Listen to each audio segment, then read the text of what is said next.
Natapos na ang kampanya sa Paris Olympics ng mga Filipina gymnast na sina Livy Ruvivar, Emma Malabuyo at Alia Ferigan.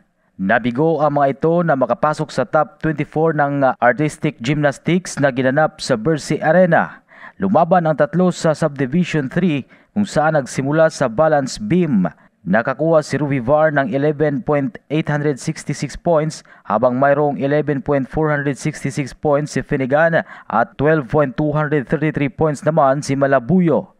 Sa floor exercise ay nakatanggap ng 12.733 si Ferigan, mayroong 13.100 si Malabuyo at 12.433 naman si Ruvivar. Sa vault naman ay mayroong 13.600 points si Ruvivar at 13.266 si Malabuyo habang si Ferigan ay mayroong 13.383. Nagtapos ang kanilang rotation sa uneven bars kung saan nakakuha ng puntos na 12.500 si Malabuyo habang mayroong 12.566 si Ferigan at 13.200 naman si Ruvivar. Nangangahulugan ito na tabla sina Ruvivar at Malabuyo sa pang-28 at pang-29 na kabuang puntos na 51.99 habang si Ferigan ay nasa pang-33 na mayroong kabuang 50.498 points.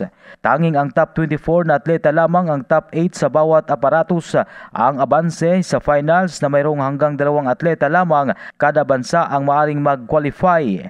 Kahit nabigo ang tatlo ay nakapagtala na sila sa kasaysayan dahil sa loob ng 60 taon ay ngayon lamang muli na may pambato ang bansa sa gymnast sa Olympics. Silang tatlo ang kauna-unahang babaeng Olympian ng Pilipinas na sumabak sa gymnastics mula 1964.